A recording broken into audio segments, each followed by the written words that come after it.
This is Performance Anxiety on the Pantheon Podcast Network, and I'm your host, Mark. And today's guest makes me appreciate life a bit more. Welcome a woman who has lived the blues, Bex Marshall. She talks about how she always had this absolute need to learn how to play guitar and the huge impact karaoke had on starting her career. She was singing in a band called Blue Murder before she had to press pause on her music career and get a quote-unquote real job. But it wasn't all that bad. She traveled the globe, but it was on a flight home from Jakarta when it hit her that music was her calling. She describes the great support she received from her family, including being given a Gibson Hummingbird guitar at age 11 that she still uses to this day, and how street performers helped her raise her own bar. Since then, Bex has taken her time to grow and hone her craft. That not only includes loads of gigs and touring, but also by starting a writer's retreat that was inspired by her late husband, pirate DJ Barry Everett. She also talks about the history of the House of Mercy, place of rest for traveling musicians. Bex's latest release, Fortuna, began during COVID lockdowns, which turned out to be a tough time for her, including the unexpected passing of her bass player. She's persevered and released the album that includes some of her best work to date. Pick it up wherever you get music or through bexmarshall.com. Follow her on Facebook, X, Instagram, and TikTok. Follow us at Performance ANX on X and Instagram. And you can help us out with a coffee donation at ko-fi.com/performanceanxiety or by buying merch at performanceanx.threadless.com. Here's Bex Marshall on Performance Anxiety on the Pantheon Podcast Network. Check it out. Okay. All right. Well, hey, everybody. This is Bex Marshall, and I've got a new record coming out called Fortuna. And, yeah, you're listening to several of my little tracks, I'm hoping, on Anxiety Performance podcast. Oh, okay. Nearly. Okay. You're listening to me on Performance Anxiety. Okay, you're listening to me on Performance Anxiety Podcast, and thanks for tuning in. Please go and pre-order the album, Fortuna, and I look forward to seeing you on the road at some point. Don't be shy. Sometimes I swear, I try to keep everything nice and organized. You just... Listen, I'm exactly the same. You don't have to worry about it. Right. I gotcha. All right, so... thank you for coming on. This is fun. I love talking to blues folks. Great. I'm a big fan of blues. I love everyone's take on it because everyone has a little bit of a different flavor, a little bit of a different style, and I love hearing how everybody makes it their own. Yeah, defo. Before the new album comes out, you obviously had to get into music somehow in the first place. So was it something that was big in the house, or was it something you found on your own? Well, every time I get asked this question, I think back to my childhood where it all began. And things were there for my, perusal or my indulgence. And I was lucky. I mean, all of the members of my family had good taste in music. And different taste in music, yeah. And so my uncle had a great album collection, vinyl collection, which he, was his pride and joy. My dad used to listen to, he had a great quadraphonic system. And he used to play some really cool, quadraphonic tapes on his sound system. My mum, again, she had a great album collection. And so they were all different tastes, but all good. So between the three of them, I got a really good cross-section of everything I needed to know. And it got me into it. And then I just had this overwhelming desire to play the guitar. So much so that, I complained and beat a guitar out of my parents by whining and, nice.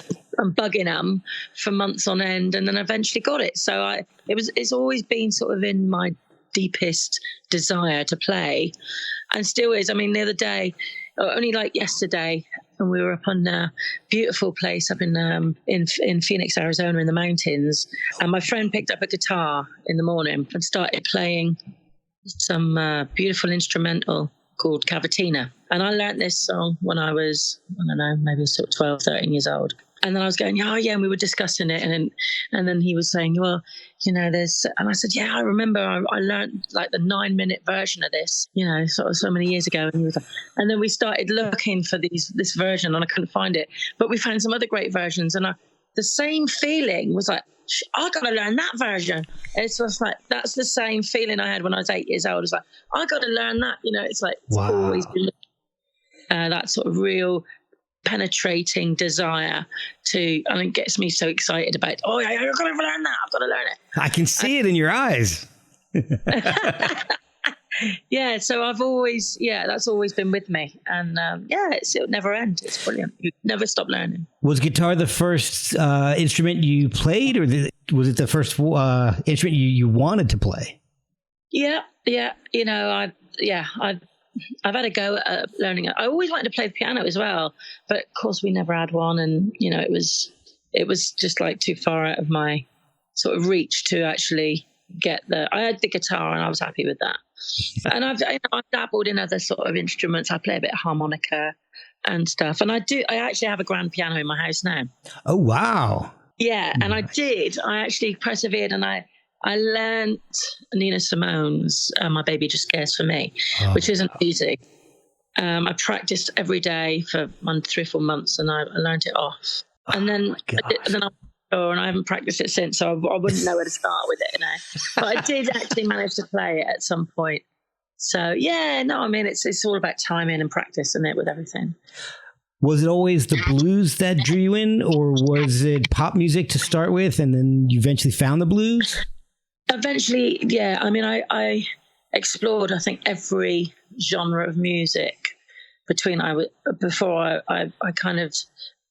I hit the blues, and then I realized this is where I was going to have my roots, and I just kept, for me, it was like, right, it's ground up for me. And, the ability to play and then persevere and then become an original artist, a songwriter, and develop a style of playing, and then putting it all together and creating songcraft. You've got to do it from the roots up.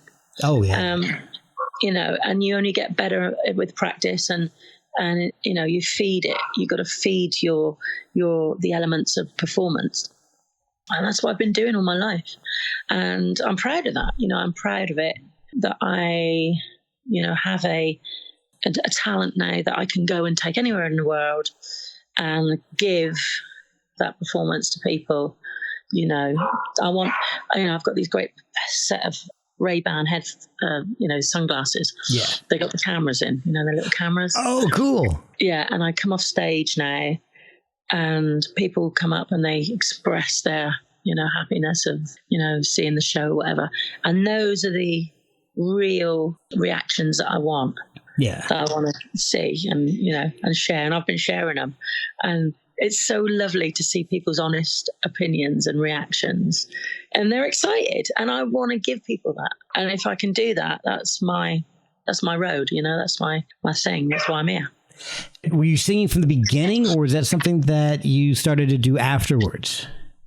After you've been playing for a little while, I guess. Best way to say. I guess, I was always wanted to sing. I mean, and as I was sort of 9, 10, we always used to sing in the house, and on parties, and we'd all have we'd always have a sing song, the family.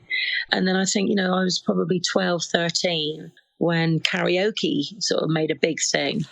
That was the time when it kind of exploded on the scene, and people were getting up and singing. It was great. But I think I joined a band. Oh no, I did. I got up and sang some karaoke, and I thought, I can do this. And it certainly wasn't what I do now, but it was, I thought, I can hold a note. Yeah. And then I think I joined a band. I joined a little rock blues band called Blue Murder. We'll be right back after a word from our sponsors. Before you skip over this ad, give me 1 minute. Like most podcasts, I pick sponsors carefully, and I use the products that advertise here. Pure Spectrum CBD is a product that has been really beneficial for me. They have a wide variety of great products that can be used on a daily or as needed basis. I've been using the tincture every day, and it's been wonderful for easing anxiety. and I absolutely love the isolate. I use it instead of acetaminophen or ibuprofen, and it's worked so well for the relief of aches and pains. They also have soaks, lotions, salves, gummies, and more, plus an entire line for fitness recovery. They even have products for your pets. See everything they offer at purespectrumcbd.com. And if you have questions, they're there to help. They helped me when I had no idea where to start. After you fill your cart, use code PerformanceANX for 15% off your purchase. Pure Spectrum CBD, Pure Spectrum CBD, Pure Spectrum CBD. And we started singing. Yes, we started singing, and I was the lead singer. I wasn't playing guitar then by any means, but I was singing my ass off there, and and it was great. I was really, and I remember all those songs. They were good songs. They were really good songs. Was it originals? No, it wasn't originals. Okay. No, it was covers, but it was like Van Halen and stuff like that. Oh, wow. AC/DC and all that, and I was really like belting it out. And so that was the start for me, really. And then, sort of 14, 15, whatever, getting into like the sort of, the American rock that was happening at the time. That was really big. Like Bon Jovi was like going for it, and White Snake. And, oh, yeah. Def Leppard. That was huge in the UK. So that was all like heavy stuff, and Iron Maiden and all that. And I got right into all the heavy rock stuff. And then, and I was still playing acoustic guitar and that, and ragtime and stuff like that. But I went into that kind of adolescent stage where it was boys, and then,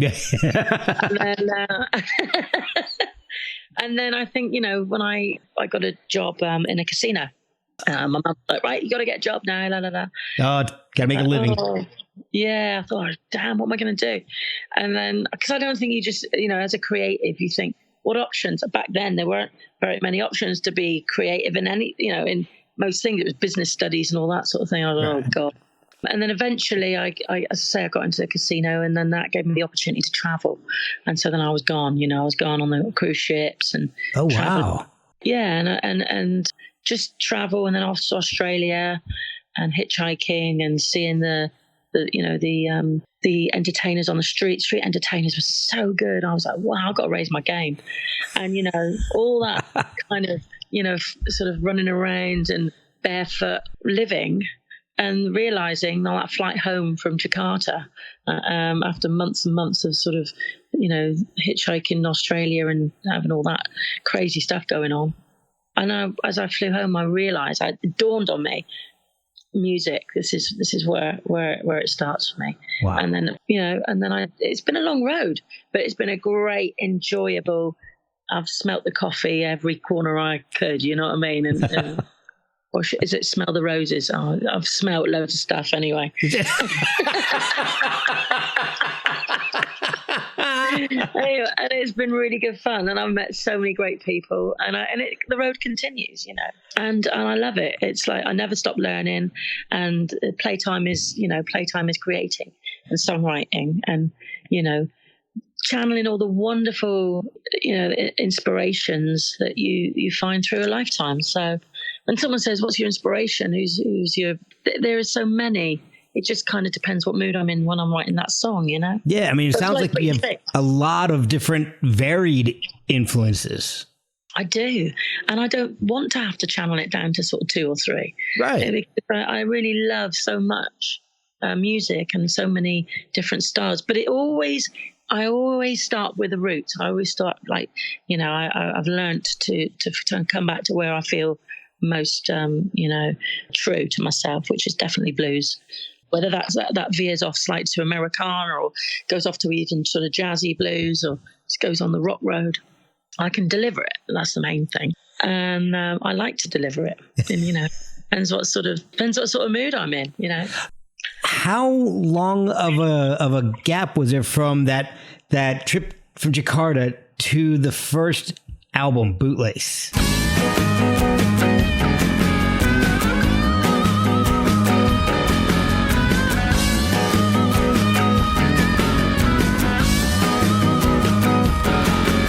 She won't accept a thing when you try to begin to compromise. slowly shows she may well criticize. So shut your mouth, get back inside your 4x4 disguise, and just try.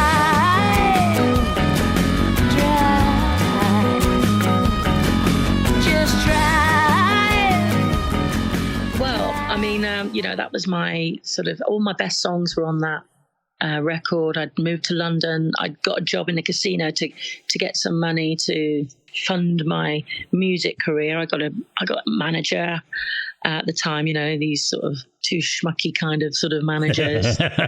You go and have a meeting with them, really excited to find out what the next step is, and they'd be like lunching off, telling you about, I had Sam Fox in the back of this car once, and she said, "Make me a star," and I was thinking, oh, God, these guys.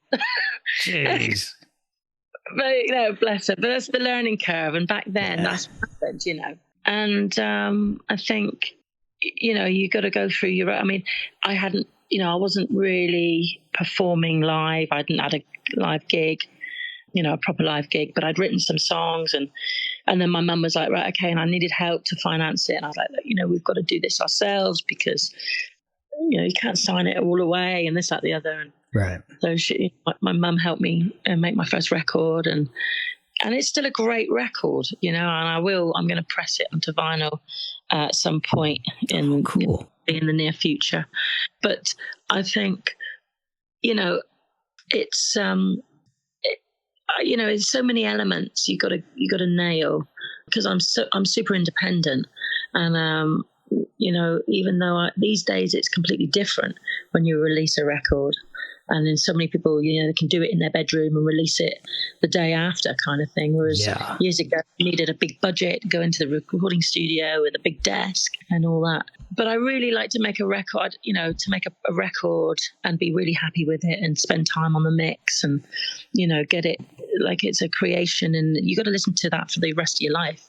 Oh, yeah. And I don't like with it, so I really try and make an effort with my albums. It's been a long time since the last one, I know, but I've been busy, and life gets in the way sometimes. You got to give priority sometimes to things that supersede in importance, like family and health and all that. So yeah. Well, you're not one to rush albums. That's the one thing. So looks like there's a 6-year gap between Bootlace and Kitchen Table, and then another 5 years between Kitchen Table and the House of Mercy. Yeah. And so now we're running on about almost 10 years since House of Mercy to Fortuna, the new one. And has that gap or maybe just playing live or maturing, has that changed the way you write your music? Yeah, I think, more do anything, the better you get at it. And, writing, and you never stop learning, and you never stop, you never know everything. And that's the great thing, as a producer, as a songwriter, as a performer, there's always room for improvement. And I write my own, I host and run my own writing retreats now. Oh, cool. And that really is a huge part of, my yearly sort of thing now. Is like, I love it. I absolutely love it. And it's not just a writing retreat, but it's also bringing super people together, and creating almost a week of optimum fun for songwriters or budding songwriters and the community, because what you're creating is an event which is organic, and, it rolls, and the energy is positive, and it incorporates all the good stuff that you want on that week of holiday where you go on holiday. I can't holiday. I'm a terrible tourist. Going sightseeing. I'd rather be sort of driving home from a gig, and seeing, things lit up as a not a tourist, but as a liver of life. Do you know what I mean? Yeah, that's absolutely. How did you get started on the retreat? How did that happen? Well, I was married to a very a fantastic character. My husband was Barry Everett, and he was an original pirate DJ. Oh, cool. So, yeah, the boat that rocks. Yeah. Movie. Yeah, so he was one of those cats. Oh. His jazz collection is still at the bottom of the ocean when it sank. But I've got his other collection back at the house, House of Mercy. And that's what we created, the House of Mercy. And of course, when I married Barry, he was twice my age. It was a typical rock and roll marriage. But it was like living a degree in music with him, because he was a AAA tour manager. He was a DJ. He was an original DJ as well on KDKB, Rock Around the World, back in the day. Man, so, oh my gosh. Yeah, he was quite something. And cut a long story short, he was promoting a club called the Borderline in Soho in London when we met. And we were drinking buddies well before we got together, but we eventually got together and we got married in Austin, Texas. I mean, it was a whole, crazy whirlwind 15 years. But sadly, his health deteriorated and he had to leave the Borderline. And when he did, he created a studio in the house in London, in our home. Okay. And we called it the Mercy. And not only did he bring all the bands that he would normally book into the Borderline to the house, we used to put them up and we used to look after them. Oh, wow. Because it's really hard on the road and we know that. So we ended up being called the House of Mercy. And I still have the House of Mercy. Sadly, Barry died with horrible cancer in 2017. Oh, I'm so sorry. Yeah, but I wanted to try and sort of, I feel like he threw me the baton. And basically the House of Mercy, the Writing Retreat, came about when he got given these tickets as a promoter, and we couldn't make the show, or he couldn't make the show. He had to go off on a trip conference. So he said to me, take your friend. You go. It was to see Tom Waits. And Tom Waits hadn't toured for 20 years, so they were that hot tickets. Anyway, we stuck them on eBay when you could put tickets on eBay, and they made thousands of pounds, obviously. And we ended up, he said, oh, great, what should we do? And he said, well, let's go away for Christmas and New Year. We went off. I booked this holiday thinking we were going to Greece. Well, we didn't go to Greece. I don't know where we ended up, but it wasn't Greece. It was somewhere in Turkey. Okay. And, wow. We arrived at 2 a.m. We're getting taken to the hotel and I'm going, what have you got planned for us for Christmas and New Year? And the guy goes, we don't celebrate Christmas and New Year. I was like, oh. Barry's like, do you know where you are? And anyway, we get there. We have a great time. And on the last day of the holiday, we were still very drunk, but we'd had such an amazing time. We bought a house there. And it was an off-plan, completely crazy decision. But all those years ago, it came to fruition, and I still have it. Oh, wow.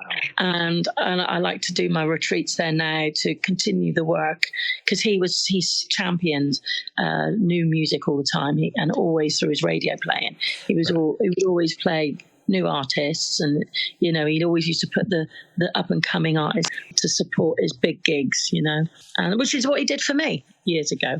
He gave me my shot. He gave me my chance to become a seasoned solo performer, and to get the confidence and to tread the boards, Yeah. And it's hard, and you got to fight to get those chances to get up in the little pubs, to hone your craft. Oh, and yeah. Those promoters and that, it's so important to give the young performers and the young artists coming through a chance, and he did that. So for me, it's important to try and sort of encourage new music as well. So yeah, so that's what I do. How does a retreat like that work? I mean, is everybody breaking up into groups to write? Are they doing their own thing and showing to you? How does what's it like? I've never been to one, so I'm really curious about that kind of stuff. They're great. They're brilliant. They're really a lot of fun. I mean, everybody it's like a big sort of, there's 2 or 3 villas that everybody sort of descends on.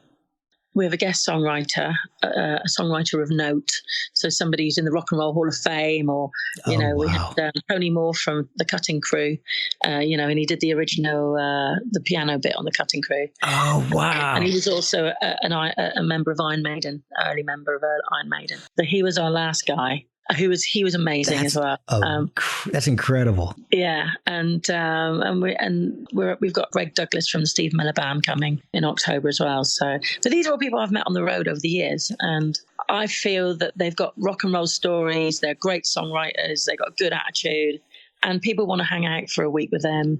You know, making music, writing, talking to them about their hurdles with songwriting, maybe co-writing, helping them with whatever they find, you know, is sort of stopping them from, or they've got problems with songwriting, or, you know, you can you can do the lyrics, you can't do the music, you do the music, you can't do lyrics, all that sort of thing. Well, there's loads of little things, but people need inspiration basically, and I want to create a week of inspiration. And my current partner, Chef Jonathan, is a fine dining chef. So he everybody. So we have the big spit roast and the porch jam sessions, and I incorporate all the local artists, musicians who are fantastic. They come over to the house, and so you get a real taste of where you are in, you know, it's Turkish sort of flavour of music as well. Jeez. And the rock. Oh, it's brilliant. It's brilliant. And then we're right on the beach. Oh my gosh, you're killing me. So everybody hangs out. We have a lot, like, you know, and then I throw them all in the back of the truck, and we go off to a place of beauty, and with the guitars and write, or we go out on the, you know, I rent these beautiful galleon boats, and we go out. Yeah, it's all good. It's brilliant. My gosh, I want to go. And so at the end of the week, everyone's written like 3 or 4 songs or whatever, and they get to perform them. And, you know, everyone in the vicinity wants to be involved because it's interesting, because there's so much talent going on. I bet. We perform on the front porch, and people just drive up in their cars like a drive-in, and they just sit and watch us over the fence. You know, we've got a big bar, and yeah, it's great. It's loose, and it's very cool. Oh my gosh! See, I'm not a musician. I don't write music. I play a guitar very badly, but I want to go. Yeah, that sounds amazing. Not very badly. You can sit if you got 3 songs on you. We can write a lot of songs. You got 3 chords. You need chords. And you will have a great time. We can sit, and if you're having a great time now, just thinking about it. Well, it's not too bad. I'm in Virginia right now, and it's slightly warm. It's not terrible, but it's making me want to leave where I'm at right now. It just sounds incredible. Yeah, but I mean, also it's like a part of the world where, I mean, it's in North Cyprus. It's in Cyprus, which is, you're in the eye of the tiger. You know, you got Turkey up there. You got bloody Beirut, 200 miles that way. You got, Greece that way, and North Africa down there. You know, you're right in the eye of the tiger. But I tell you what, it's so amazing. It's exciting. It's wonderful. It's beautiful. It's the island of love. I mean, it's Aphrodite's island. And it's a lot of fun. Yeah, you'd enjoy it. Oh, all right. I'm going to have to work this out somehow. So, all right. So we talked about the last album. Was it 2013? The House of Mercy was 2013.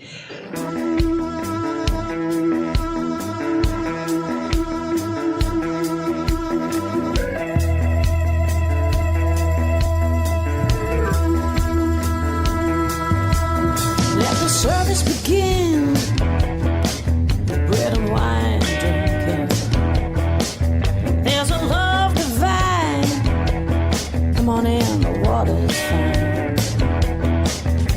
Oh, it don't matter if you're clean or dirty. Welcome to the House of Mercy. Mercy. And your husband was ill and unfortunately passed away. Yeah. But so you've got, that was 2017. So you still have a few years to go. What brought you back into writing and getting ready to record a new album? Well, the lockdown. I mean, it's like the lockdown stole 3 years of everybody's life. For sure. We'll be right back after a word from our sponsors. I mean, you either made it work for you, or you sort of, it all went horribly wrong. And sad. I mean, for us, I mean, I was lucky I had my studio. And so, we did get to demo a bunch of songs, and, those songs became the album.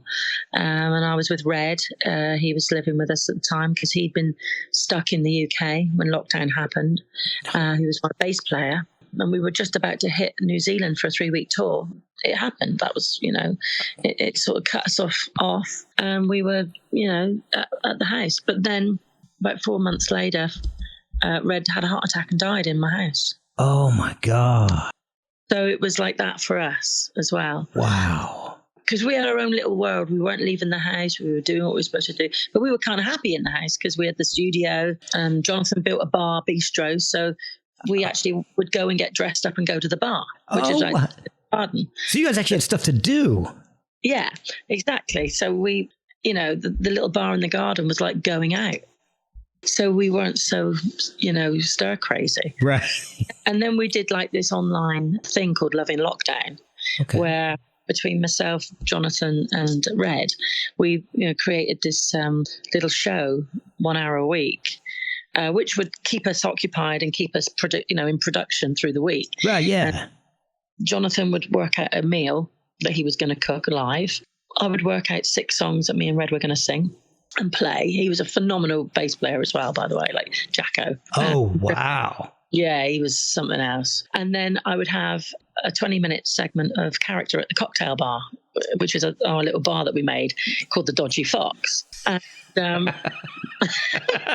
so basically, between those 3 segments, we created this little show, and it was really cool. Oh, and it was it was all recorded as live, so you got warts and all. I love that kind of stuff.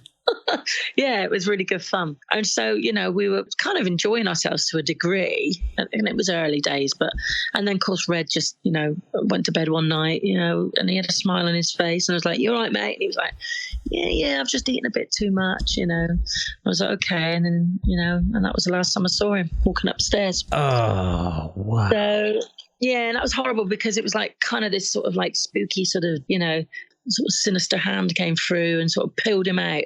That's how I sort of envisaged it. Yeah. We thought we were kind of safe in there, in our own little world. But, and that's one of the things that, was kind of strange about that whole time is that everybody's so worried about going out and being around other people. You're so afraid to get COVID that you forgot there's other stuff too. Oh, yeah, for sure. You didn't think about that. No, that's right. But the funny thing was that Red had been on tour. We had been on tour. Oh, it must have been like 5 or 6 years earlier. And he had a heart attack on stage when we were in, Ohio. Oh my God. Yeah, he had a coronary heart attack then. So he had already had a warning, but, and that was a rock and roll story that I could go into, but, but he survived that one. And then, of course, and he didn't survive the one. And I feel like, maybe if we'd have gone to New Zealand, he'd have been a bit more active and, he'd have been a bit more healthy, and I don't know. But I think 5 or 6 months of just sitting around, getting wasted and blah, blah, blah. Yeah, it's but like what else could what could you do at that time? And nobody knew what was going on. Well, that's it. There was no precedent, and we just didn't know what the future held. And everybody was like, "Well, do this, and we're gonna enjoy ourselves." And I remember in the beginning it was like, oh, it's just a couple of weeks, and everything will start to work out again, and then used to have a holiday at home, wasn't it? Yeah, which you never get to do. Yeah, exactly. So, everybody starts tidying up and redecorating and doing stuff in the house that needs doing, but sort of like 18 months later, you're just pulling your hair out. Yeah. Oh, yeah. No, it's a whole sort of segment of time that we'll never get back. And, and people say to me, oh, 10 years since your last album.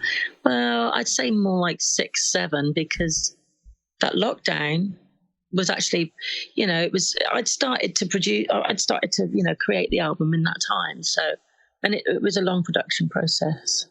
Yeah. And, it wasn't easy because not everybody was prepared to do file sharing or connect virtually. And so not everybody was prepared to work. So if you weren't, then you had to wait for people to catch up to you. And it was amazing for the podcast. I kind of hate to say it, but people had time and I was able to connect with people. I've done the podcast this way since the beginning, but it was a lot easier for people to figure it out once it happened. Oh, okay, yeah, we're just going to do it. Like I go to work now. Okay. So yeah, exactly. Yeah. So if we take those few years of the pandemic away, then this album kind of just tracks along with your other releases time-wise. Kind of, yeah. And also, I mean, it's chapters of my life. It's been crazy. I'm always very, I just go with the flow of my gut reactions, really. But I tell you one thing, I from now on, I'll never let it. I think I'm going to record every year from now on. I really feel like I've got enough songs. I've got hundreds of songs. And I think I didn't realize how important it was to sort of keep releasing music. I just got so addicted to the road. I think I was just booking tour after tour after tour. I think I was on a mission to break into markets. I wasn't going to wait for it to happen. I was going to make it happen. And I wanted to go and see the four corners of the earth in my head. That's a good name for an next record, actually. Hey, glad we could help. But I can understand that though. You you don't want to just sit around and wait for things to happen. You got to go out and do it yourself and manifest. Yeah. And I can imagine being on the road like that is either exhausting or addicting. That's kind of the feel I get. It's both, without a doubt.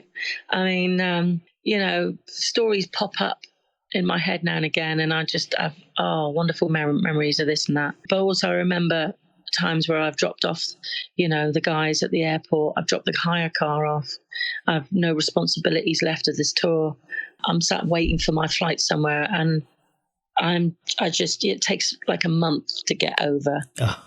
Exhaustion. And exhaustion's not just being tired, it's exhaustion. It's a bigger length of tiredness which lasts for weeks. Yeah. It hit me that I was exhausted after one particular tour because I was like main driver as well, and we wow, okay. Yeah, so I'm a biker, so I use my mirrors. I'm a good driver. I'm heavy footed. I like to get the gig, And, I'm a tour manager and that's what I do, as well. I've been my own tour manager like forever. So it's very difficult for me to let go of the reins on certain things, to think, I'll just do it myself and get it done. But it is addictive and it is exhausting without a doubt. But you have to take time and go, oh, hang on a minute, I'm going to burn myself out if I keep rolling like this. Yeah. So I took time and, again, the lockdown, I suppose that was plenty of time. Well, yeah. A lot of time to rest and recuperate from all that exhaustion. Yeah. And I'm ready now. Things have changed, my life's changed, but I'm ready to get back. And as an artist, I've changed, I'm ready to, I'm kind of fearless with stuff now. I'm ready. I've tread the boards. I've done so many bloody shows over the last 10 years, big shows to little sort of Irish sessions in a corner. Oh, cool. Yeah, but that's it. It doesn't matter what it is. As long as you connect to the audience and you pass on that element of, emotion and you give to them a performance. Yeah. And it's so important to be open to all different kinds of experiences. Like you said, either a huge show or a small session in the corner of a bar or pub. You got to be open to that kind of stuff. Absolutely. And they all have their merits, but the show is the show and it never goes. If the whole world had the work ethic of a musician, there would be no sick days. You are right. You are so right. I hate cancelling shows. I don't cancel. I can't bear the thought of cancelling the show. It must go on. And another reason why I really persevered with my solo performance and my virtuoso, the ability to get up on as a solo artist and to create a show on your own with just dynamics, a vocal, guitar, whatever, was so intense for me because I thought I'm never going to have to cancel a show because somebody can't turn up, somebody can't make the show. That show goes on. Even if the PA doesn't work, and the microphone, I will walk tables and singing live and acoustic and a cappella or whatever, I can do that. That is fantastic. Oh, I love it. Yeah. And I've worked hard on my guitar skills. I've worked hard on my instrumentals and stuff like that. And from 9 years old, I was a guitarist. I wanted to be a guitarist and I still have that that drive to work on that sort of area of my performance. And I always think, oh, my voice, yeah, well, I've just got that in my, I'll just, but people sort of say, oh, your voice and this and that. And I go, oh, yeah, but, that's just my voice, but my guitar is my important thing, And songwriting, actually, for me, is the important thing. Because without a good song, it's pointless. That's true. That's the words, the lyrics, the sentiments, and. But I really, going back a little bit further about my intensity to be able to perform without anything was when I actually found my another bass player of my first album, who was also my producer of my first record, Bootlace. He had committed suicide. Oh, gosh. Yeah, and I found him. I've always had a witchy feeling in my stomach when things aren't right, and it was just screaming at me that he'd killed himself. I'd been away for a while down in Devon to visit my folks, and when I came back, I had all these messages. Have you seen Roland? Have you seen Roland? And I thought, no, he's killed himself, because he was so reliable, and he'd missed this and he'd missed that, and he'd actually missed my last show. And I thought, oh, he's probably got this girl on the blah blah blah. Right. And I thought, no. And I just knew. And I went round to his house, and I waited for somebody to let me into his apartment block. And sure enough, I got up to the top floor and boom, and discovered it. And it was horrific, obviously. A good friend and, somebody who was an incredibly lovely man, such a sweetie pie. Oh, I'm so sorry. Yeah, it was rough, but it kind of, and I, when you sort of think about things and you get angry with them because you go, oh, why did you do it? Why did you, phone me or whatever? And then in the end, and I just thought, you know what? That's it. I'm going to do my own bass lines from now on. And I know it's crazy, but that inspired me to start learning all my ragtime and my freeform ragtime. And it was kind of, things sort of send you off on a trajectory on a road, It's amazing what can shift things for you. What either tragedy or otherwise, things happen and you got to make a choice. Yeah. And, he championed me and was a real good friend of mine. But, it's ups and downs. That's life. And, I embrace everything and try and get as positive out of it, and to take the energy. They always leave energy and you run with it. And that's my philosophy, I think, with it all. So one thing that I've noticed when I have musicians on who are specifically blues musicians, they tend to love vintage equipment. Are you in that vein? Do you like old vintage guitars, vintage amps, vintage effects? And if so, do you bring that stuff on the road with you, or are you using other things that can maybe emulate the older sounds? Yeah. I have a 1963 Gibson Hummingbird. Oh. Which I've just put in for its third overhaul since, which cost me more. If I had gone out and spent that money on a brand new car, I'd be, but no, I spend a fortune, or I have done over the years, on just keeping it tip top. Yeah. But my uncle gave it to me when I was 11. And he got it in a batch that came over from the States in 1964, something like that. 64. Okay, yeah. Mick Jagger had one of that batch. There were 4 in the batch, and he had one. So I now and again see Mick Jagger playing his, and I go, yeah, my one. Hey, we got a connection, Mick. Yeah, but I daren't take it on the road. Okay. But I do use it now and again. Yeah, it's the best guitar I own, isn't it?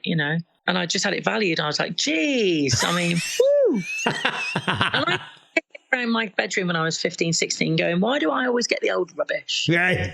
I have a new guitar. So, yeah, that's my pride and joy. And, as I say, I'm sponsored. I'm sponsored by 3 guitar companies and an amps company. So, very nice. Black Star amps that I'm sponsored with, and Taya guitars, which are incredible, and that's my main squeeze. Well, I say my main squeeze, but my resonator sponsor is Ozark resonators, and they're incredibly versatile because I use this little slide on my pinky and I run with my fingers. And, you know, you can do that. You can do that on these. They're not as bulky and they got cutaway as well. So you can get... Wow. I love the sound of a resonator. Oh, my God. Yeah. And they look great as well. Yeah. And, you know, I've got one with me at the moment. Actually, I've got two. I've got one in LA and one here with me. I leave them like all over the place now. Just in case. Yeah, but they've been very generous to me, and I champion them because I use them, and they are great. They're brilliant guitar.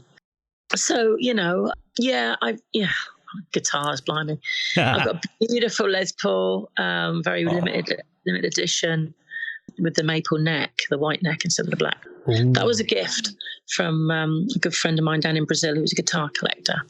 But it's just fantastic. I love that. But again, I don't take it with me too much. Well, yeah, I can understand that.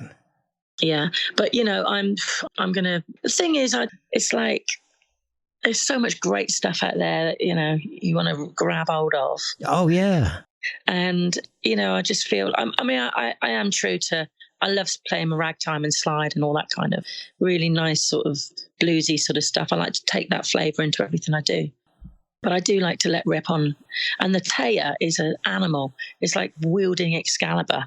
I mean, it's such a fantastic, you know, powerful. And it's got a mojo button. So, you know, a little pot with mojo. So, you know, when you just want a little bit more, it's very Spinal Tap. Well, you want to take it to 11, yeah. It's got mojo. And it's this organic effect on board. That's so awesome. Yeah. So, yeah, I mean... As I say, I've kind of, I know it sounds a bit divish, but my partner is, you know, on the road with me all the time now because I ain't carrying nothing anymore. Well, you have paid some dues. Yeah, I've done my 2 guitars in a case on my back. I'm talking like the Taya, which is ornate. It's like the old Zamatus. It's ornaments and gemstones and all that. Oh, my gosh. And the Les Paul or one of the Metal Ozark resonators. Then all my pedals as well. So that in a double case with all that on my back, run through airports, late for the, you know, and, you know, I can't do that anymore. I'm just like, you know, I don't want to do it anymore. Well, yeah, exactly. But no, I you know, Jonathan's great. He's strong. He's young. He's strong. And he's great. So he's a perfect companion for the road, and you know, so it's, you know, he's got the job for a while. Very good. I like that. Well, we call ourselves Blues and Stews because, you know, no, it's true. He was cooking tonight. He just did a whole bunch of tacos for all the rockers out there. I got to hang out with you. Yeah, you did come to the retreat. Seriously, you're welcome. You know, and no one's like, you know, I'm very open. Write to me. You know, anybody who fancies it, just write to me. And you know, you just got to come in with a good attitude and just want to enjoy yourself. I'm a photographer, not a musician. I'll come in. I'll document the whole thing. Yeah, well, do that. You know, do that. Yeah, I mean, I'm very, all sorts of artistry are welcomed. We'll throw it in the pot, you know. Exactly, like a stew. Indeed, yes. So the new album, it's 8 originals and a couple of covers. So how do you go about picking covers that you want to play? One cover. Oh, okay. I was reading this wrong then. I'm sorry. It's I co-wrote I Can't Look You in the Eye with Scott Coopwood out of Clarksdale, Mississippi.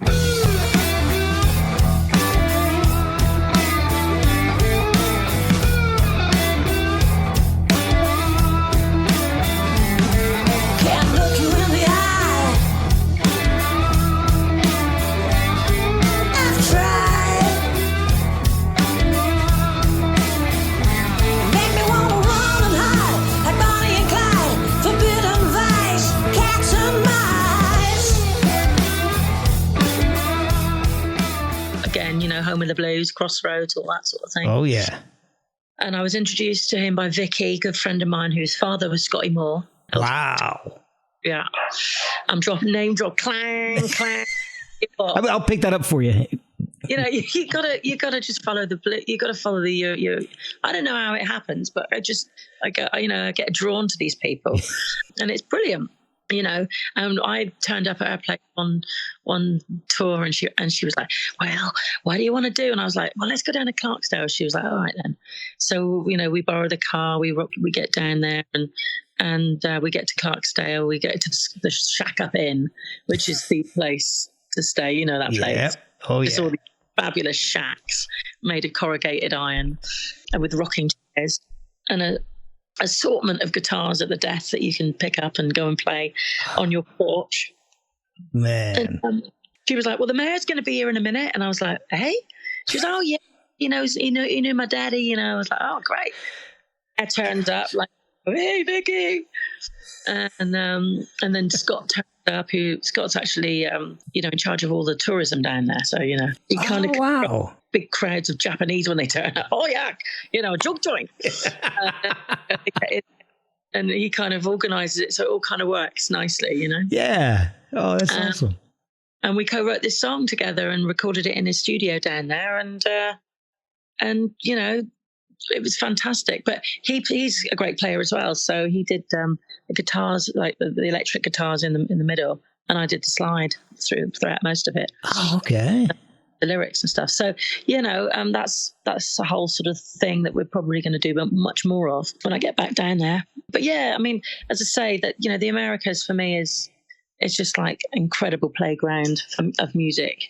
Indulgent, you know, and I love skipping from city to city because they're all completely different and all completely brilliant. And I love it. Yeah. So, that's awesome.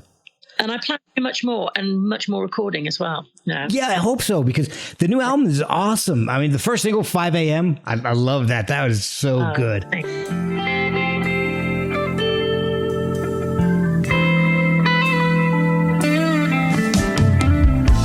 It's 5 a.m. and the dawn is breaking through. My heart is breaking too. I thought I was on the mend, but at night time, my friend. And you've got the new single coming out, I Can't Look You in the Eye.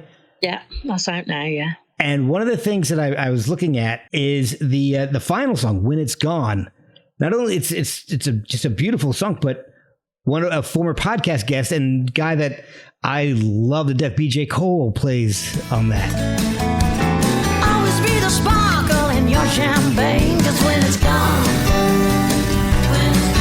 it's gone. Fades to black when it's gone. It's gone. It never comes back when it's gone. It's gone. Keep it on track, 'cause when it's gone, it's gone. Looking after. And I love BJ. He was such a sweetheart when he came on the podcast and just was so nice. And you can pick his playing out. It's amazing. Yeah, he's incredible. Did you know him beforehand, before you started working on this? Have you guys known each other for a while? Or?